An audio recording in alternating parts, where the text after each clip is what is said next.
Good morning, good afternoon, and good evening, wherever you might be joining from. I am HR Funk, and welcome to my holiday weekend live stream. I almost called this the pre-holiday weekend live stream because it's not quite the holiday weekend yet, but I thought we could kick things off a little bit early for those of us that can get together and spend some time this afternoon. Keep in mind, this is the can't talk this morning. This is the Memorial Day weekend, and this is the weekend that we celebrate those Americans in the past who have made the ultimate sacrifice that the rest of us can live free.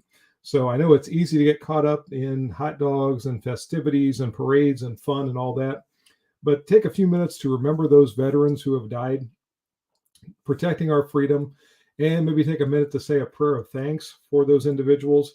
And on Monday, especially, if you have time, that you can visit a cemetery, maybe put some decorations around the gravesite of someone who has made that sacrifice. That really is the true meaning of this holiday. And we've already got some people checking in. Terry Barnes was here early. Thanks for joining, Terry. And William Barnett's here. Hi, Bill. How are you?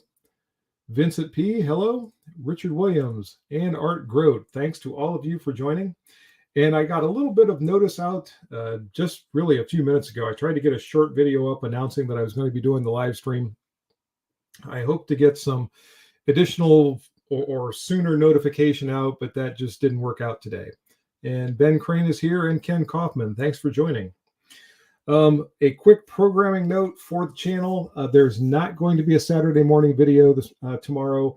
I am actually going to take some time off over the weekend and do some things with the family. So I wanted to make sure everyone is aware of that.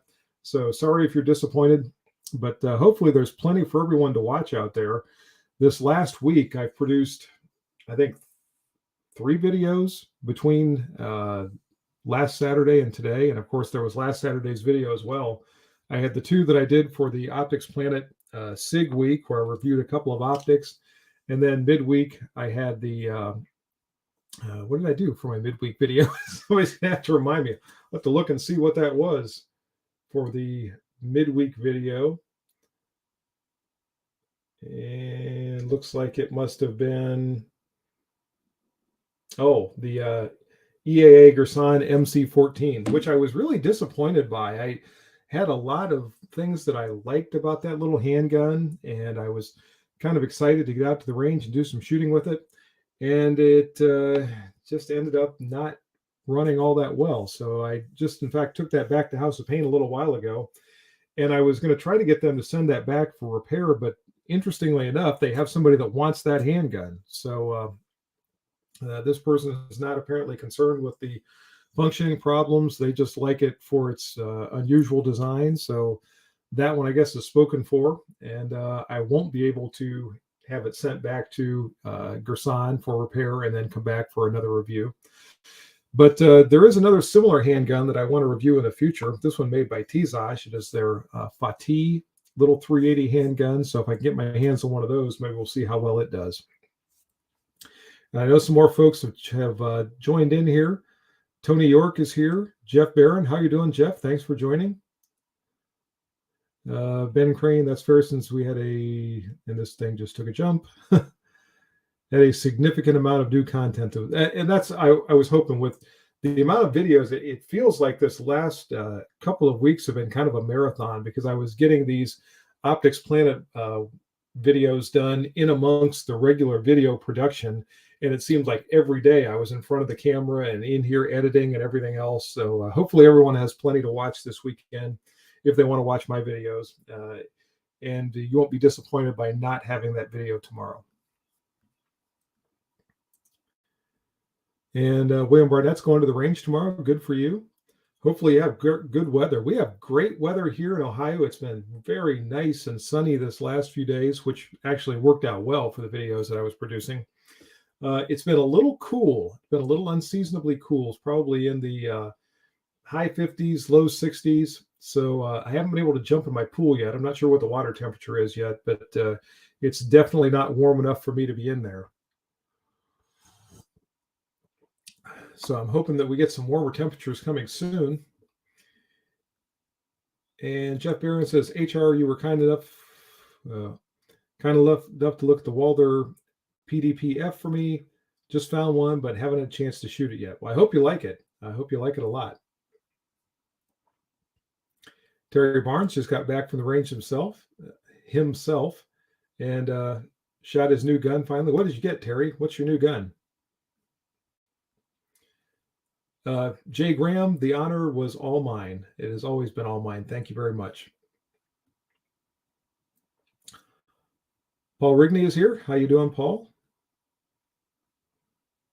And Terry shot his Taurus G3C. I am having a heck of a time talking, and I'm just getting started today. And really, this is just coffee, so that's not causing me any problems.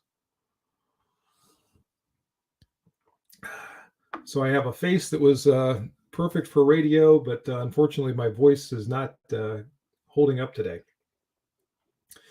We've got some other things coming up on the channel. A lot of things have been coming in.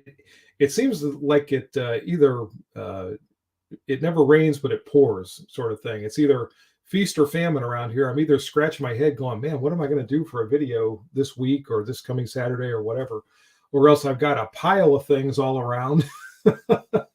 And I'm in that situation right now where I've kind of got the pile going on. And having to dig my way out from under it. I've got a couple of little, what I'll call armorer gunsmithing type videos that are going to be coming up with some innovative products. I've also got some reviews, not just of firearms, but of some other products coming up that I hope are going to be of interest to you. Of course, it's all firearms related. It's nothing that's not firearms content in one way or another.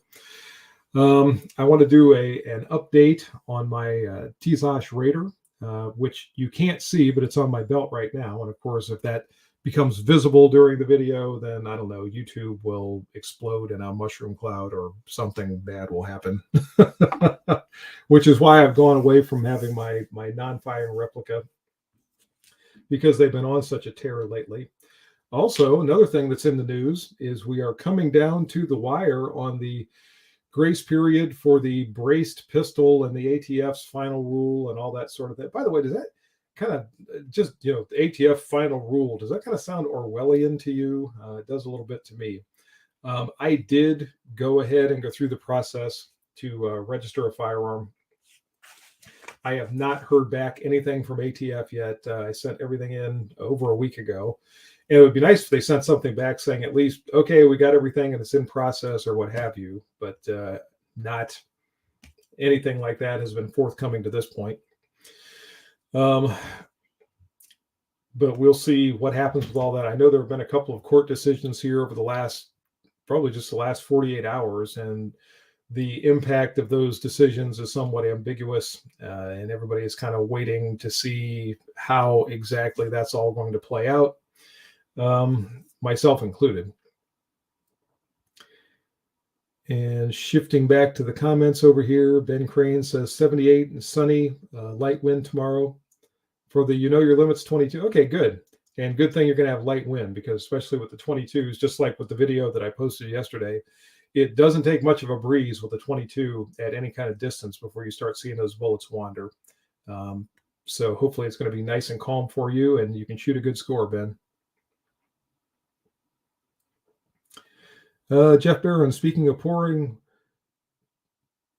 well, we post to get nearly 2 inches of rain. Really?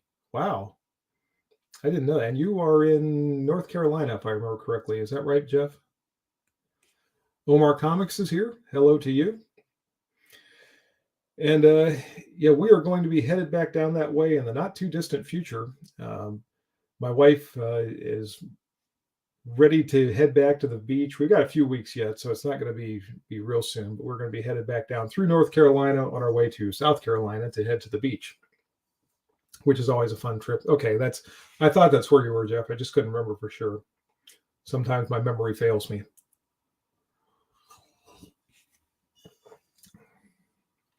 I hope everyone's got a great Memorial Day weekend planned. Of course, Monday, we should have all kinds of parades and one thing and another.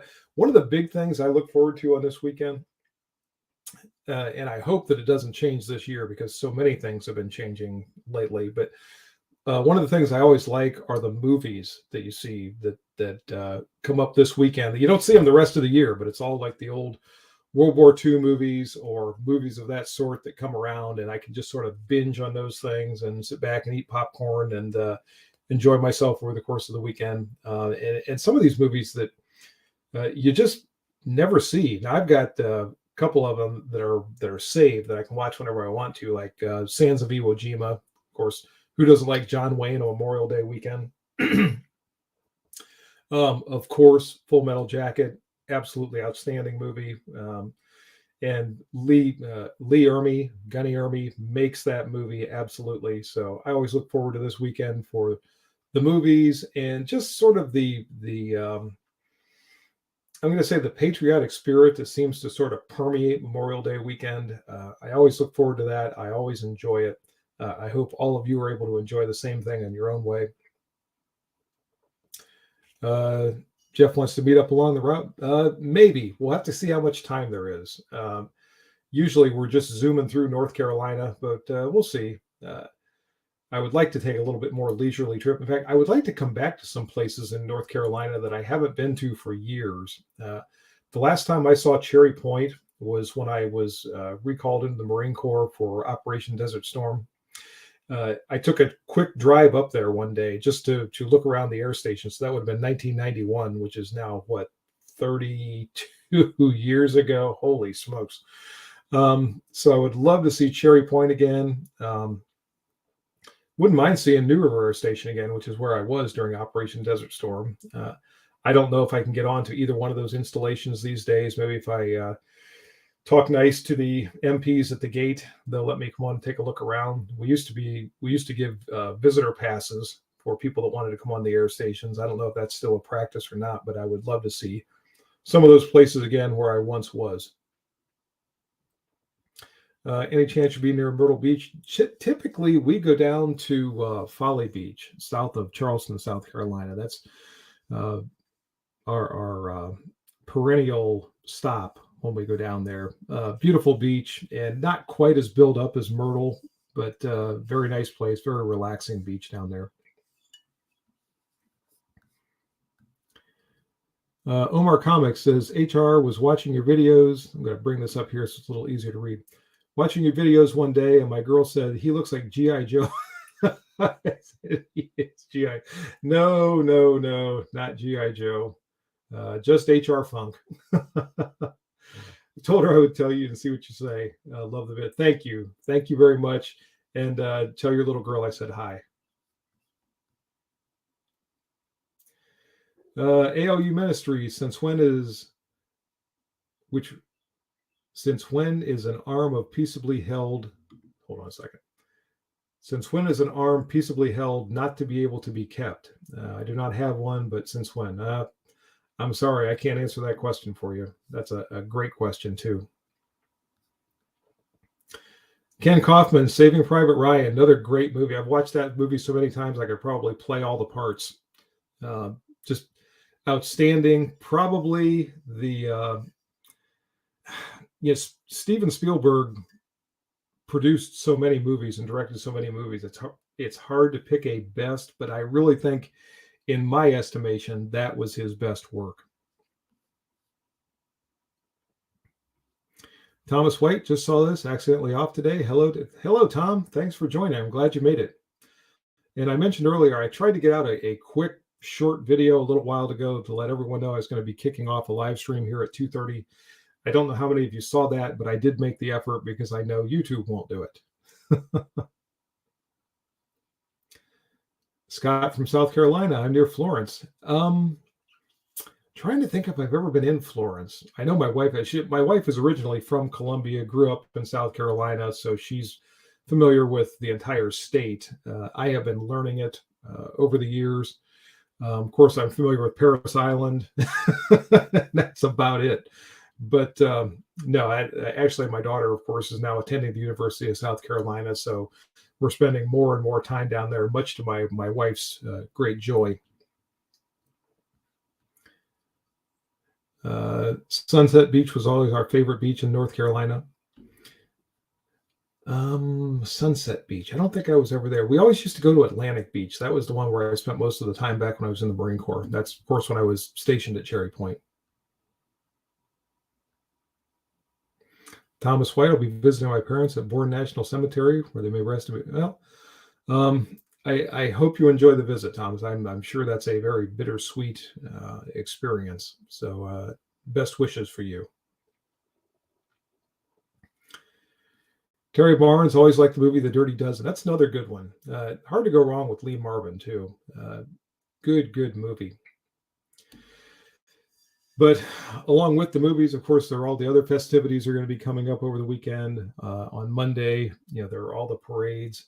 One of the things I miss about being chief of police was I was always involved with the Memorial Day parade, and I usually led it. So I was the first cruiser that would go by, and all the little kids waving and people with the American flags and all that. I really enjoyed that. And there are a lot of things I miss about my law enforcement career, and that's just one of them. Yeah, I saw another, Guns of Navarone, another good movie. Wow, you guys are coming up with a laundry list of them. And yeah, I just, like I said, I sit back and sort of OD on those things over the course of the weekend. Just hard to get enough of those movies. Even though you've seen them, you know the story, you know what's going to happen. It's just fun to experience those movies again. And I laid in a good supply of popcorn too, so I've got that. Paul, this just took a Paul Rigney. Which barbecue is your favorite, North Carolina or South Carolina? Wow. If I don't say South Carolina, I'm going to be in trouble. We go to a place down there called Melvin's that's around the Charleston area. There's one over in just north of Charleston, where the USS Yorktown is docked. I'm trying to think of the name of the community there, and it just will not come to me. Somebody help me out with the name of that community.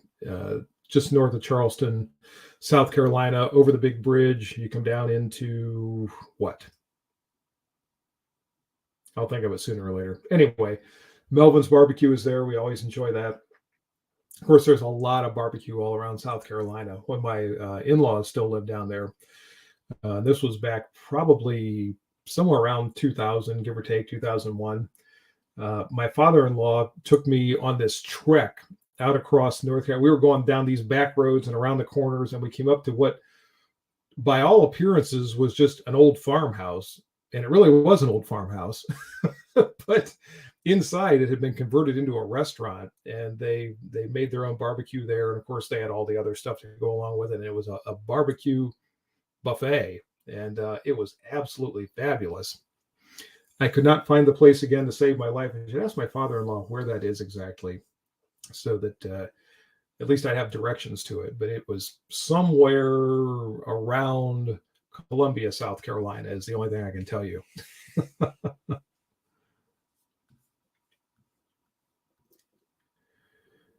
I got off on barbecue, and I started ignoring the comments over here. Where Eagles Dare, another good one. Vagabond is here from Guam. Can't sleep and saw you were live. So good. Glad you're here from Guam all that way. Thanks for joining. Terry Barnes will decorate my dad's grave. He was in the Navy in World War II. That's entirely right and proper for you to do that. And a lot of other of the others of us should do similar things.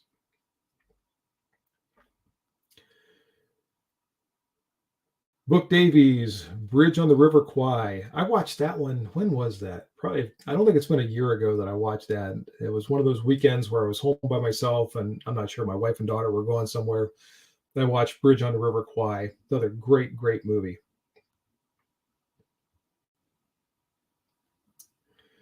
Ben Crane, We Were Soldiers, is a fantastic movie, and that's on, I think that's on Netflix right now. I was flipping around the other night and I saw that. I don't think I ever saw that movie. I might have to dial that one up this weekend for something new. It's not Savannah book. It's I can't believe I can't. Mount Pleasant. Finally, it came to me. Mount Pleasant, North Carolina. Mount Pleasant, South Carolina is where Melvin's Barbecue is.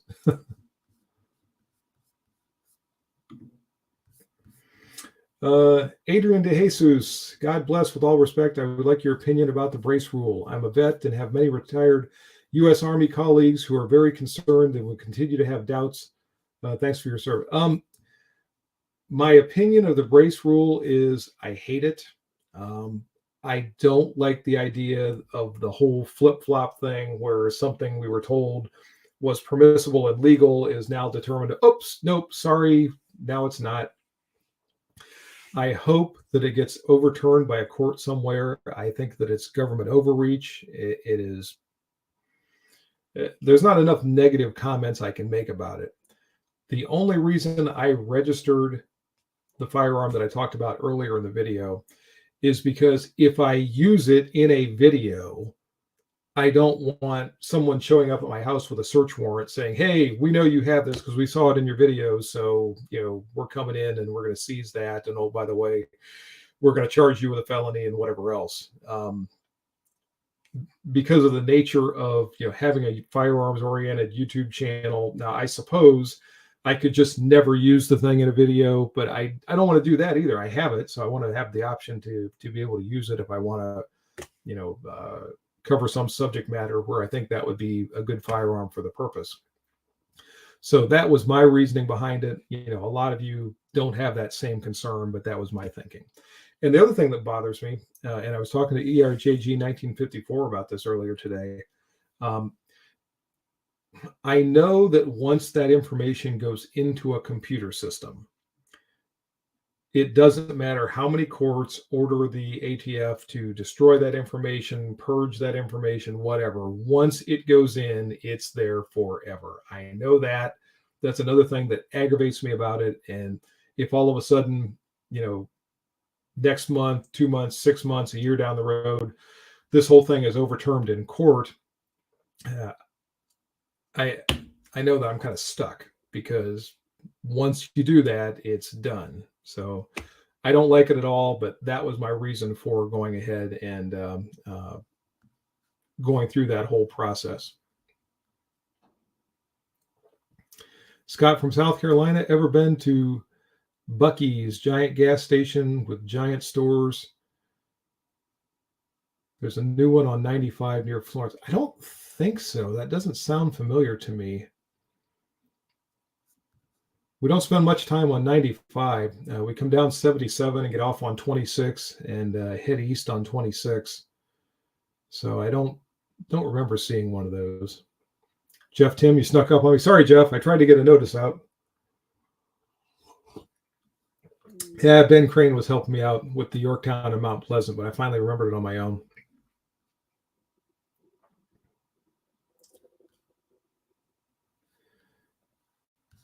And I think I got some more. Okay, yeah.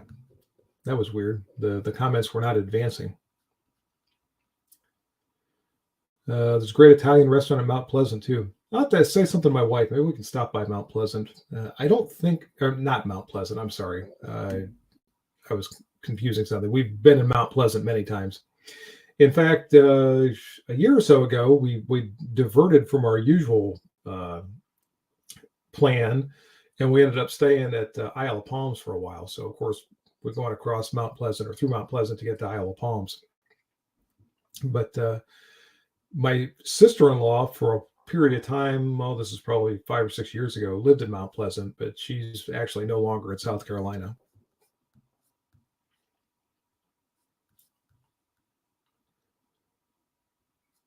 Adrian De Jesus, you're welcome. Vagabond, it's a weird feeling being able to watch YouTube on your phone when you don't have the power on. Wow. So I didn't realize there was a Category 4 storm in the Guam area, but thanks for watching. Hope everything stays safe there for you. Ben Crane, the downside of doing away with brace pistols, now we can't have them loaded in our vehicles. And yeah. I know. I thought about that as well. That's also obnoxious. The only, and this is a minuscule good thing, the only good thing about that is now I can just put a regular stock on that firearm and use it however I want to use it, without any concern. So there is that little tiny consolation.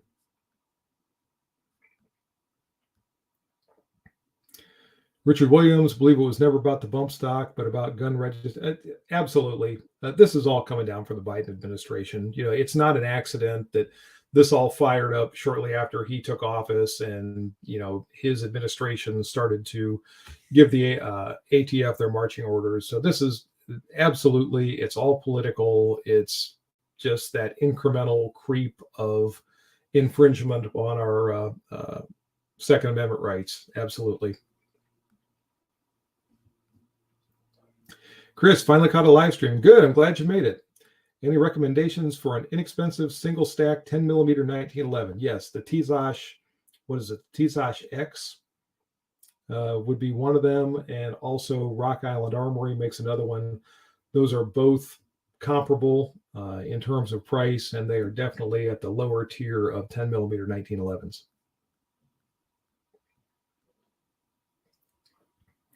Jeff Barron, got to clean the pool before the rain starts. Good weekend. Good weekend to you, Jeff. And I hope it's not too rainy and soggy for you this weekend.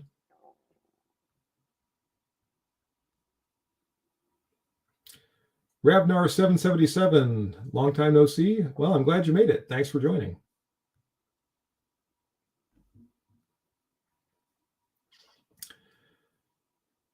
Jean Miguel, I'm probably going to mispronounce your last name. Grige.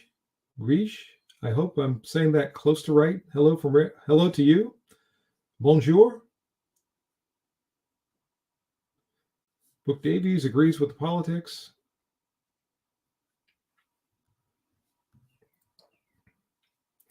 Daryl Schertz, keep up the good work. Former Army, Navy, and law enforcement. All constitutional, of course.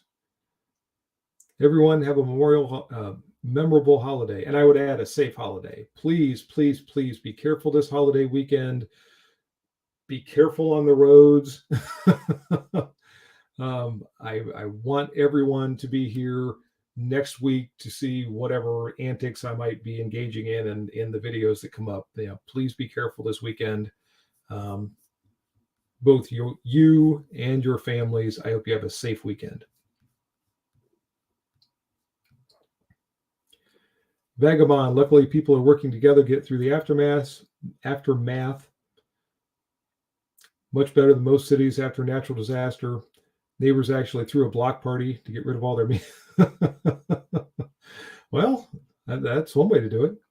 I guess if you got to go through a storm, at least try to enjoy it as much as you can.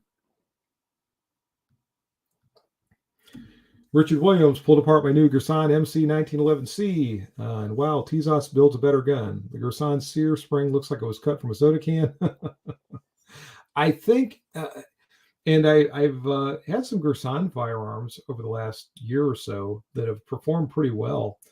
But I think to compare the two, I would rate Tizos as a better product. And I don't know if part of that is because of their popularity and they've got more money coming in and they can upgrade their products and materials or what have you.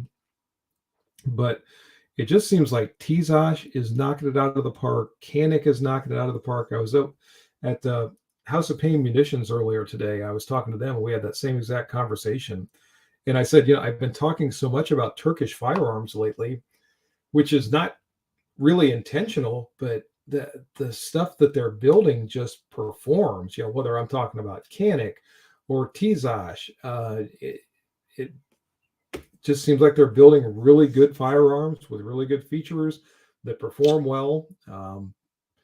And at the same time, we turn around and look at our domestic manufacturers and we're going, well, this stuff is priced a lot higher. And what are we getting for our money that we're not getting with some of these things that are being built overseas? I would like to see, Smith & Wesson, Colt, Ruger, Springfield Armory, etc., really succeed and do well. But, man alive. Again, when you look at the prices and you look at the performance, I don't know. We're kind of seeing the same thing that I think we saw in the automobile industry whatever it's now been, 40, 50 years ago.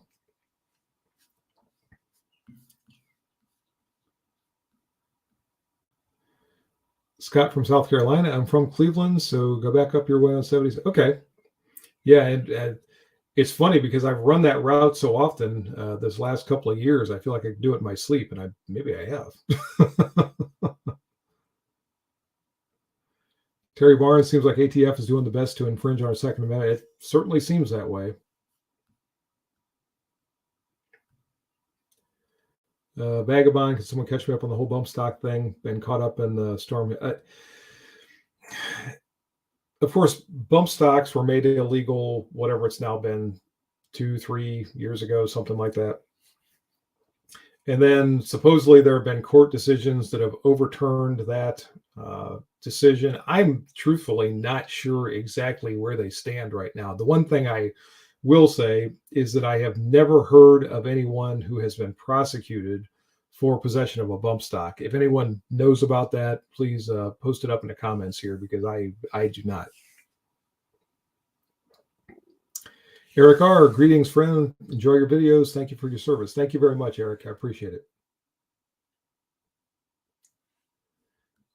Terry Barnes, again, thank you very much.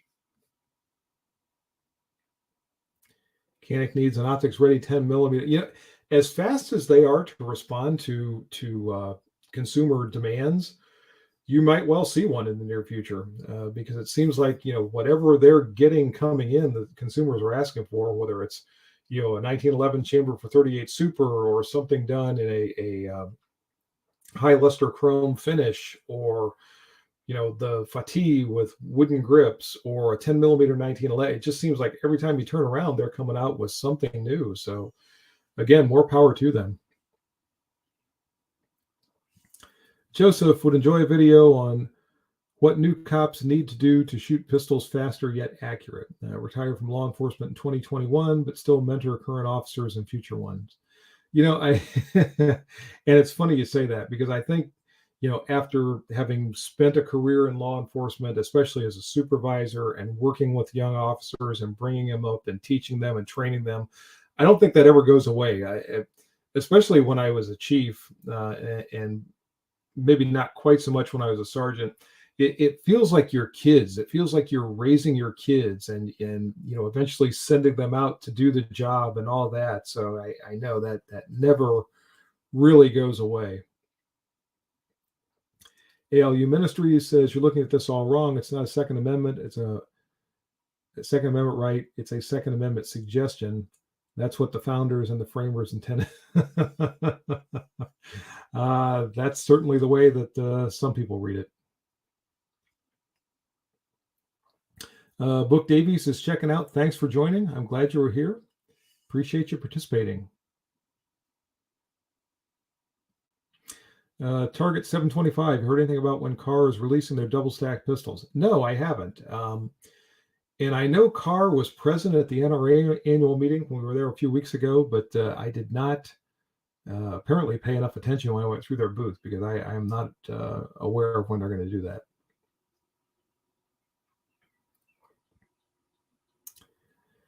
Vagabond is the current thing. Biden was trying to ban bump stocks and braces. Now, the braces and the bump stocks are two different things, and they're approaching it two different ways. They flat out made bump stocks illegal. The whole braced pistol thing, what they're saying is that, oops, their mistake. These things should have been considered short-barreled rifles from the get-go, and they accidentally said that they were okay as braced pistols. But now, they have to be registered as Class 3 NFA items. So they're different in that aspect. And once this grace period runs out on May the 31st, which is Wednesday coming up, then ostensibly anybody that has not registered their formerly braced pistol as an SBR with the ATF is subject to criminal penalties for possession of that non-registered NFA firearm. So it's a legal distinction between the two, I guess. But in the end, or at the end of the day, potentially someone could be charged with a crime for possession of either one if the formerly braced pistol, now SBR, has not been registered with ATF. Lots of initials in there as I was going through that sentence.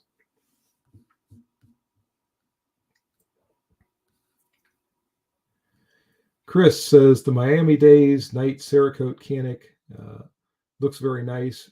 Don't see many unique finishes like I do from that. Yeah, they do. They've got a lot of cool finishes, and it's something I tend to notice that manufacturers are doing a little bit more. I just got an email earlier this week from Smith & Wesson where they had a couple of their pistols. I think they were the 5.7 pistols, but they were done up in a kind of a cool camo finish, and that seems to be getting a little bit more common. I know SAR, when I saw some of their handguns at the NRA annual meeting, they had some of them done up that way. So we're starting to see a lot more color in firearms, not just black or desert tan or what have you. We're starting to see some other things as well. Ben Crane says, opinion question. Recently heard about county law enforcement agency in Virginia switching from Glock 22s to a staccato 9mm 2011s with red dots. Do you think single action is a good idea for modern law enforcement? So much of that depends upon the level of training in that agency. If I've always considered 1911s, and I'll lump in the 2011s with them, as an expert's firearm. They are not for the individual who doesn't spend a lot of time shooting and working with that handgun, getting used to manipulating the safety, getting used to the light trigger, etc. If the level of training in that agency is to the point where everyone who's going to be carrying those firearms is competent in their operation, then it might actually be a good thing. If not, then that could be a liability and a potential lawsuit waiting to be filed. So I don't know what agency it is, and I can't really go into a lot more detail than that, but it all depends on that agency. RJL says, getting old, the Beretta 92A1, getting heavy for me. Which semi-auto should I explore? You know what? It's too bad the Beretta 92, which was 90, and then TWO went away because it was a polymer frame Beretta 92. And I've only ever seen one or two of them in real life, but they were lighter than the standard M9 / Beretta 92. And they were kind of cool. I saw a used one once, and the price was pretty low. I should have bought the thing just as a novelty, and I didn't. But failing that, if you start looking at any of the polyframe handguns out there, they're generally going to be somewhat lighter than the 92A1. The one that's going to be ultimately right for you is hard for me to say. You might want to look at some of the CZs like the P09 or the P07, because those would give you the polymer frame plus the double action, single action trigger system that you're more or less familiar with your Beretta, and see what you think of them. That might be a suggestion. Justin has recently sent my G19 slide to a company that cut the slide for a red hot. I think you mean a red dot.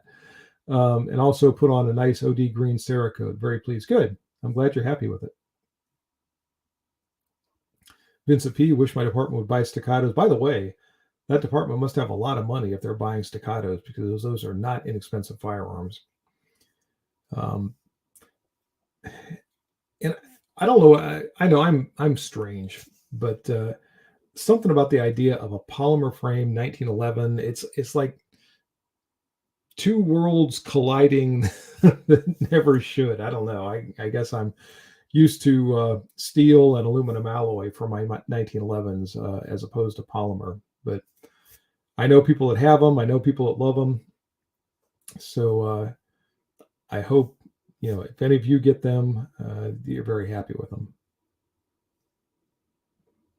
Masada Yub shoots the Beretta 92. I think he shoots a lot of things. I know, we're going back quite a number of years, but he mentioned in one of his articles that I read that the Beretta 92 was his bedside handgun. So I don't know if it still is or if he's changed over the years. When you look at somebody like Mossad, who probably literally has firearms companies, calling him almost every day, asking him if he wants to try one of their firearms. I don't know. Who knows what he has these days?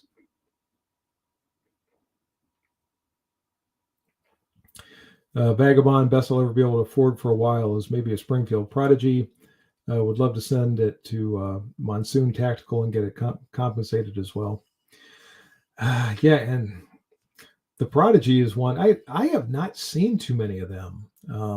I think I've only ever seen one or two of them since the Prodigy was announced. I know some people were having some issues with them, and I don't know what it is with Springfield Armory. They'll announce a new firearm, particularly a new handgun, just like they did with their the P35 high power variant that they started to build, and then you just don't see them for like years. And I can't explain that. I'm not sure what goes on with them.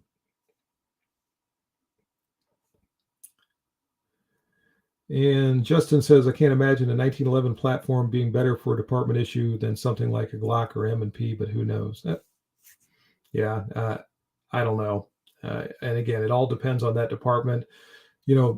A few years ago, it wasn't uncommon for some tactical teams or special units within a department to have some highly tuned 1911s they were using. So I don't know if this department has the entire department trained to that level or what. I have no idea.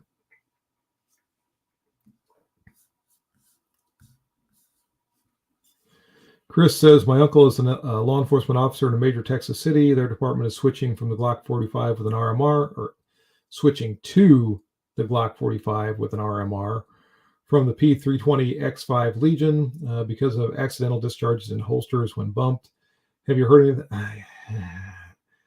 I keep hearing those stories and I keep being very skeptical. I don't know. I've got a 320 in the guise of an M18. It has never given me a bit of trouble. I know you hear these reports out there, and I know how people, and I'm not making any accusations. I'm talking about what I've experienced in the past for myself. But people will blame a piece of equipment for some sort of a malfunction when it actually turns out to be something that individual did with the equipment. I was just talking to somebody the other day about various quote unquote accidental discharges that I have investigated over the years, which as a firearms instructor and an armorer, it tended to fall to me to investigate those things. And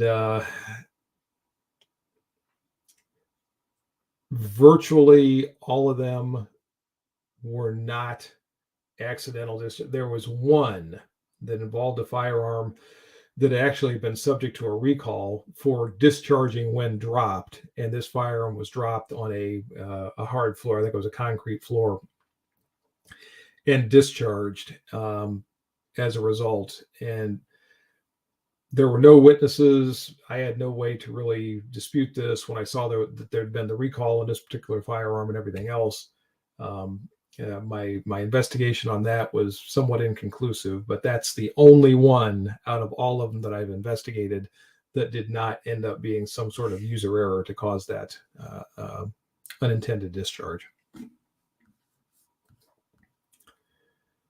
Richard Williams, Glock is a Toyota Camry of guns. Will always run, but I still don't want one.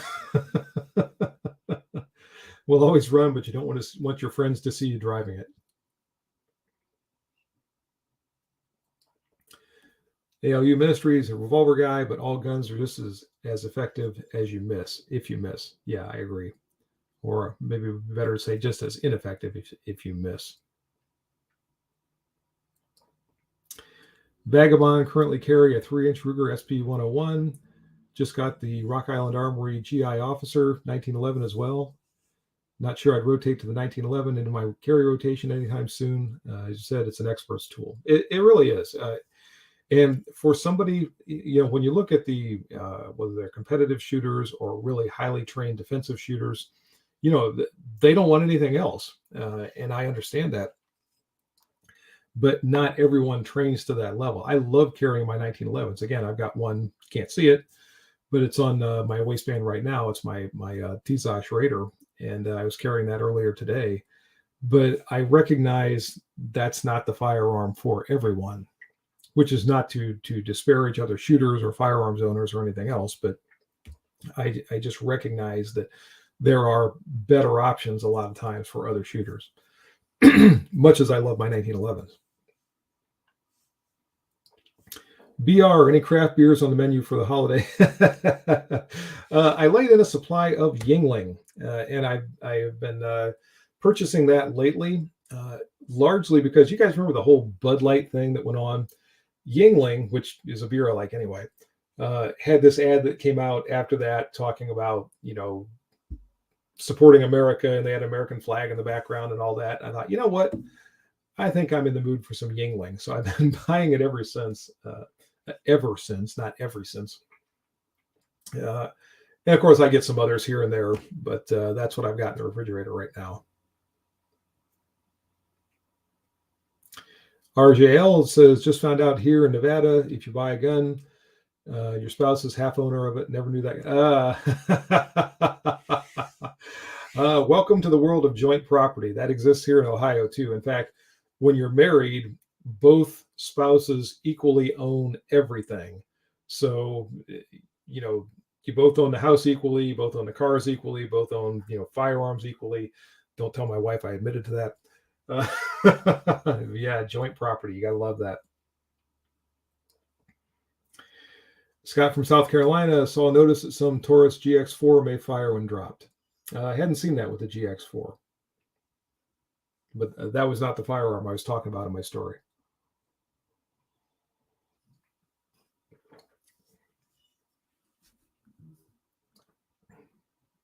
Oh, I didn't know this either. Justin said that Taurus just posted in their social media that they're recalling the GX4s for that issue, apparently. Jeff Tim likes Guinness Stout. You know what? We went out, my wife and I, 2 days ago.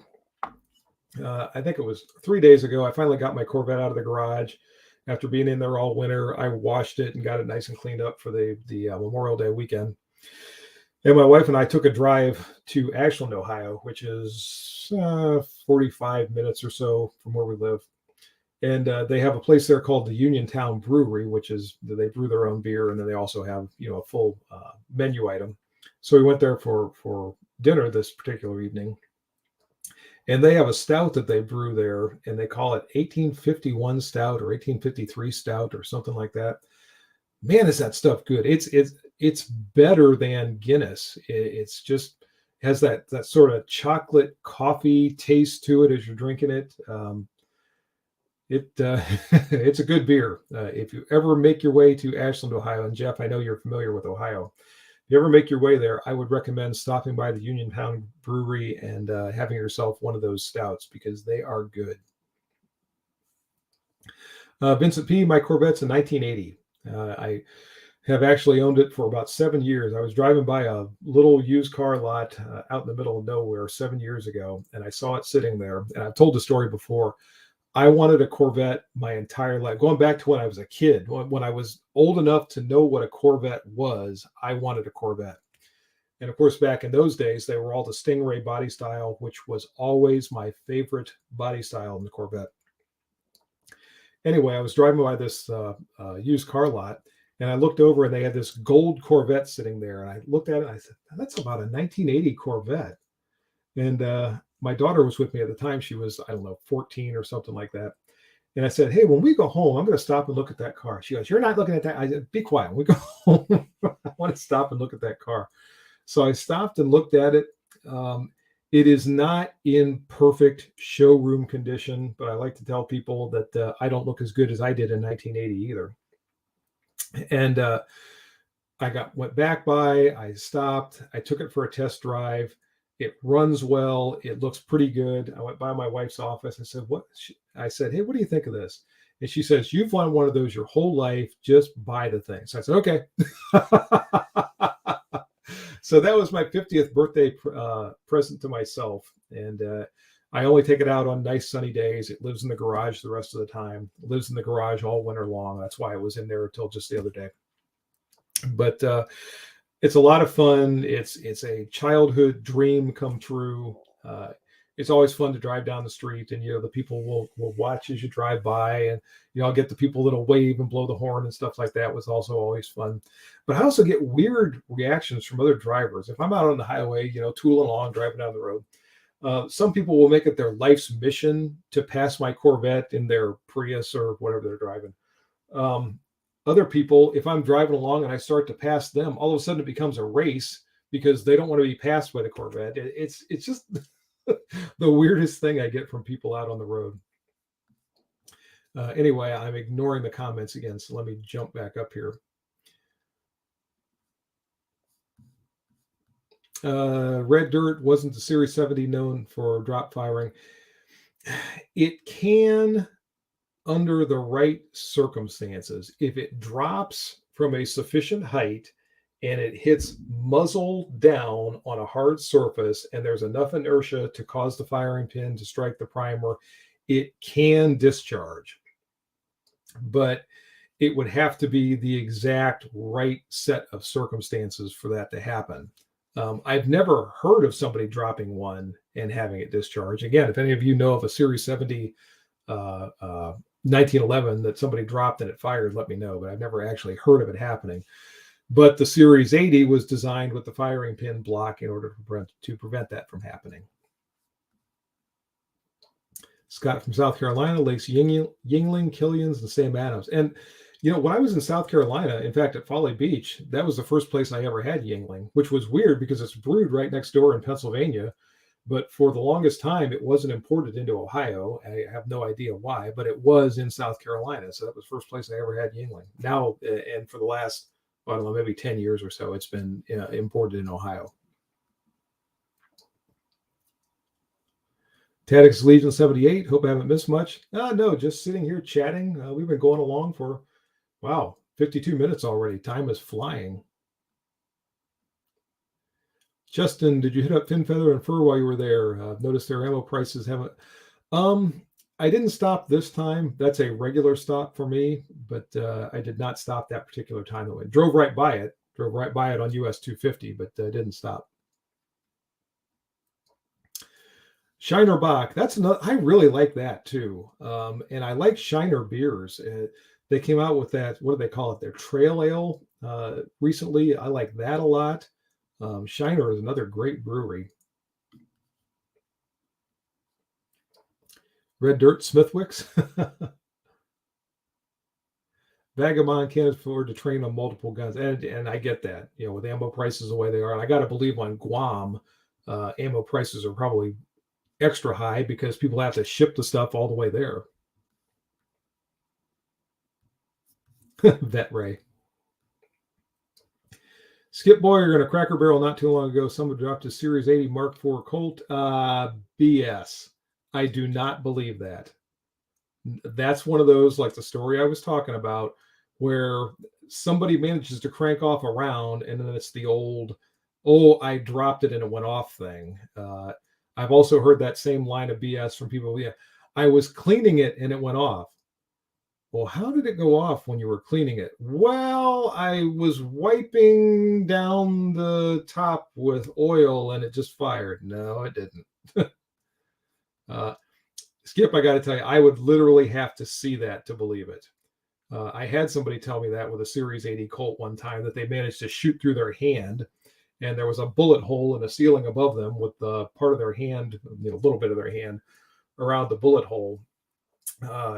And that was the old, I dropped it and went off thing, until I talked to somebody else that witnessed what happened. And this person was screwing around with it and they actually cranked off a round, put it through their hand, went straight up through their hand into the ceiling, and then came up with the, I dropped it and went off thing. Scott from South Carolina. Usually, by the time you can afford to buy a Corvette, you're too old to get in and out. I can still get in and out. I can make my way in and out of there. BR Shiners is one of our staples. And there's something about those small breweries that I like, whether it's Shiner or Yingling, which I realize is not real small anymore. But they just seem to be, I don't know, friendlier. Is that a good word? I don't know. I kind of like them better than the really big Anheuser-Busch and some of them.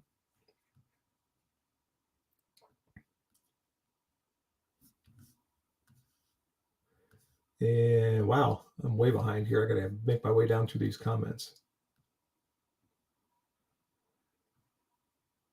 Had a Prius race me in my Mustang. What is it with Prius owners?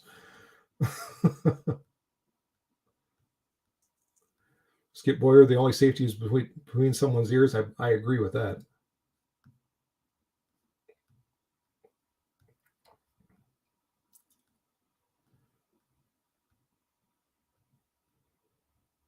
Make beer gardens great again. Jeff Tim, an old Army story, was a AMU pistol instructor, tossed a loaded, cocked, and locked 1911 over a 10-foot berm before every class, and the gun never fired. But it did get even more beat up. Yeah.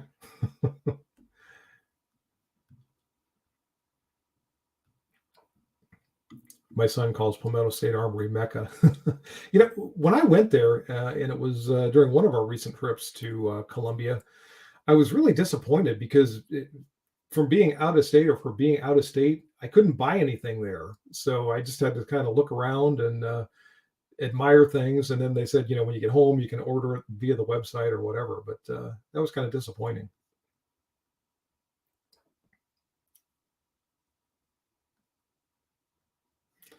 Justin buys most of his ammo at Vance's. I haven't been to Vance's for a while. There was a time that I was down there pretty routinely, but it's probably been, I don't know, probably 3-ish years since the last time I was there. Vagabond was thinking about getting a P365 macro.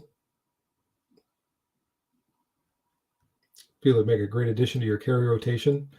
The people I know with the P365 seem to really like them, so I would think that was probably true.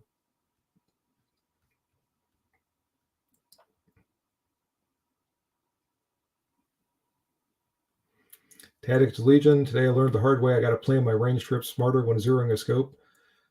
Something tells me you got to the range and figured out you didn't have something, which happens to all of us periodically.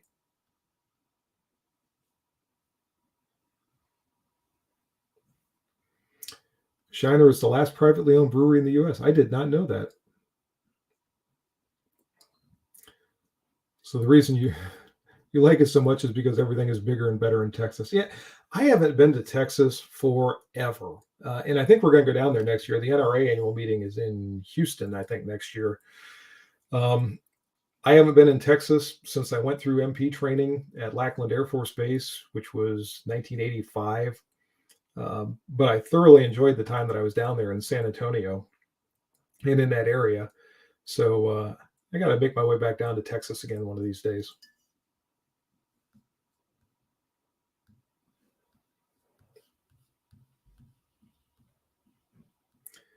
Ray Bodie, we love Bear Creek Arsenal here in North Carolina. Cool. I'm not familiar with them.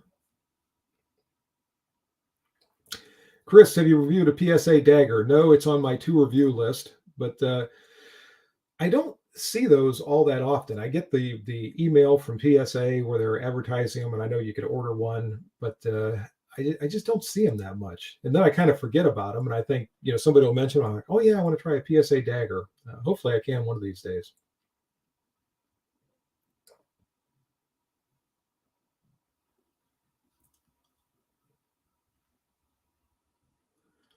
Bud's Guns has ammo on sale.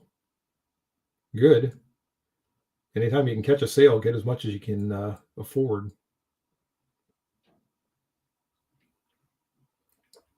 Tactics Legion wasn't that I didn't have something. I was trying out of scope for the very first time. Should have just gone to the 25-yard range first. Oh, So it was one of those kind of days. Yeah. Generally, I start out at 25 yards. And what was I out there with? Might have been when I had the Romeo and Juliet setup that I had the video on yesterday. I set up at 25 yards and fired the first shot, and it was nowhere on the target. So I walked up and fired a shot offhand from about 10 yards, and that was, I forget what, 5 or 6 inches low. So I was able to make my initial correction there, go back to 25 yards, and then I was at least on paper, and I made a couple of corrections from that point.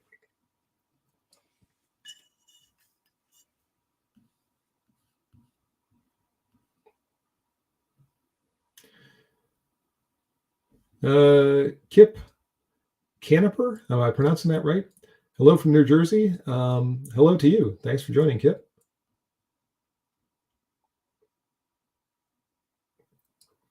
Jeff Tim, PSA has gone from the buy from the factory and take delivery. Mine costs $40 for reception and paperwork. Yeah, and that seems to vary too, depending on who receives it and what they charge and everything else. And that, of course, that adds to it. Shipping adds to it. You know, sometimes people advertise free shipping, but of course, that just gets rolled into the price of the firearm. They can't really afford to ship things free. Yeah, and that's all part. I suppose the good news is at least you can order things that way and have them shipped to a local FFL and get what you want, rather than the old days when we just had to wait and hope that whatever we liked eventually showed up at our local FFL.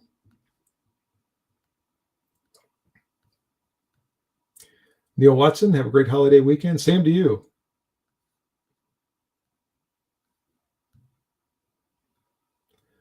Scott Person took my 7-shot GP 100 to the range today. Had a lot of fun, but today was not my day for accuracy.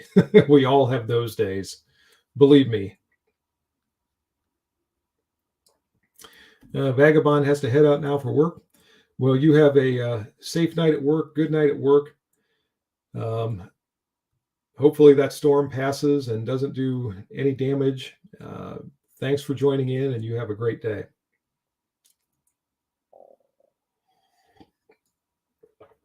So we just passed the 1 hour mark, and I think I'm going to.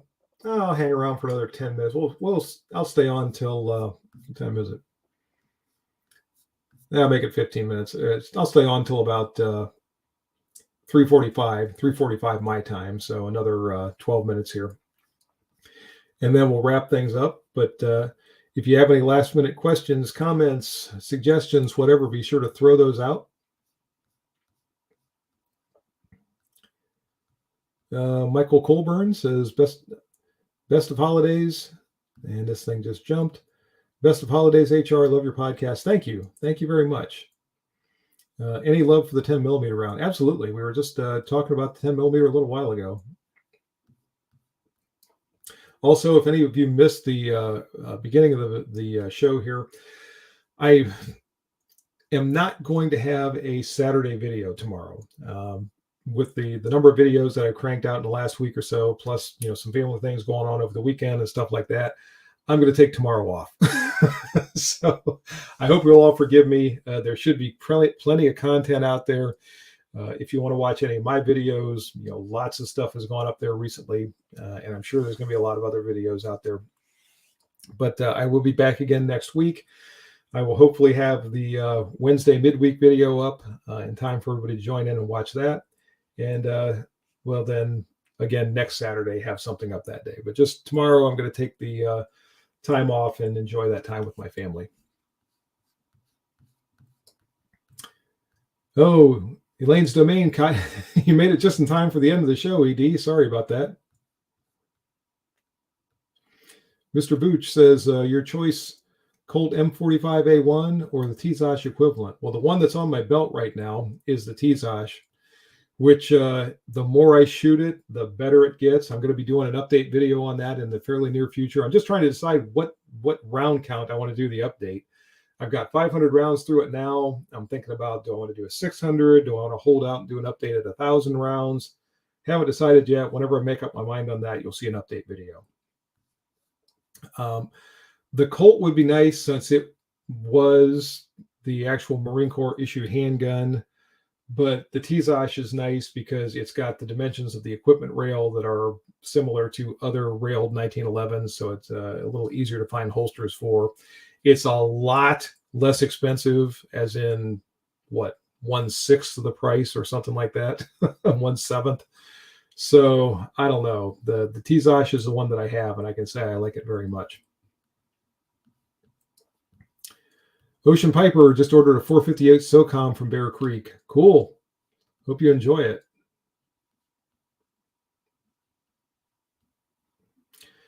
Kip Caniper, is there any way to enforce accountability for unconstitutional legislation like violation of oath of office and such? I'm not sure which office you're talking about. If you're talking about like law enforcement officers, obviously you can make complaints to departments, supervisors, etc. If you're talking about politicians, that's a different story. Usually with politicians, you end up enforcing that at the ballot box and hopefully voting someone new into office. RJL, Mr. Funk, do you have a dog? I'm looking at a few. Need that early warning they offer. Currently, we do not have a dog. We had one for a long, long time, but not at this moment.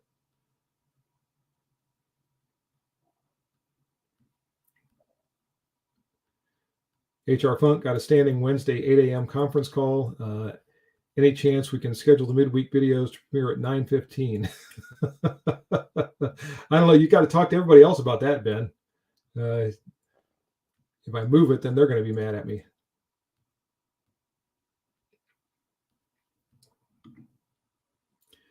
Justic Mike says North Lawrence Fish and Game, Ohio. Cheers all.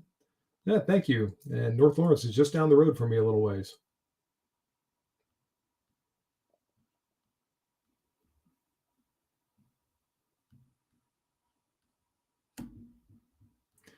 Jeff Toom, as Paul Harrell says, having a Colt trumps the clones. Wait a second. Having a Colt trumps the clones on the range BS. I haven't heard Paul say that, Jeff. I'll take your word for it.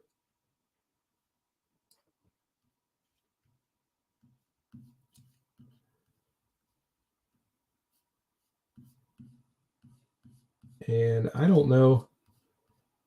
Elaine's Domain just mentioned Rabbi, but I have not seen him chime in here, unless you're talking about the people that are going to be upset if I change the. Wait a second. There he is. I missed you, Rabbi. Sorry about that. And sorry about your friends as well.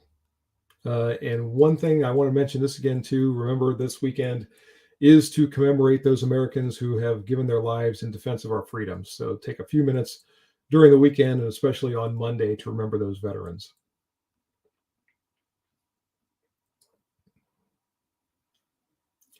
Mark Nagel, have you been able to score a Browning Auto 5 to compare? No, I have not. Sorry.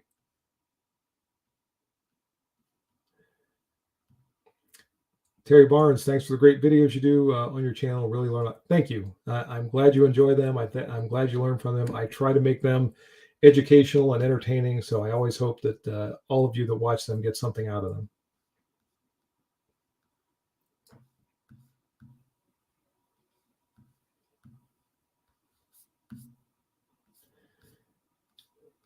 All right, folks, we are coming down to the wire here. I appreciate everyone who joined for the live stream today. This one came about. I did try to get a notice out. I tried to get a quick video short out to let everyone know that I was going to be having the live stream. And it's just tremendous that so many of you joined. We've had, it shows 37 right now, and I haven't been keeping track of how many people have come and gone during the course of the stream. But it's just phenomenal that I can throw something up like this and so many of you jump in and participate. We have a great conversation. Thank you for all your support of the channel.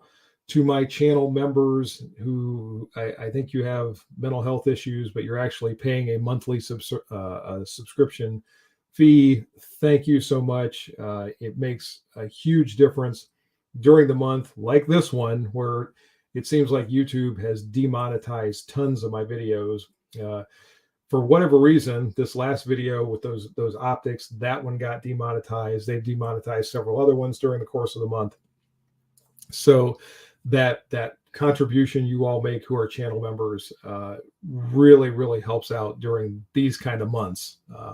Hopefully next month I'll be able to figure out a way to keep my videos a little bit more monetized. But in any case, thank you to my channel members, and thank you to everyone else who watches the videos, who comments on the videos, who participate in the live stream. Thank you to all of you.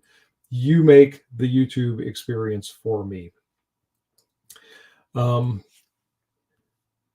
To any of you, and I know I got some last minute questions up here, and if I missed your question, I apologize. You know, a lot of times I get to talking and I'll miss comments or miss questions or whatever, but I'll be back. So if you didn't get it out this time, feel free to hit me up the next time around. All of you have a tremendous holiday weekend. Have a safe holiday weekend, and I will see you the next time around. And until then, good shooting, and bye-bye for now.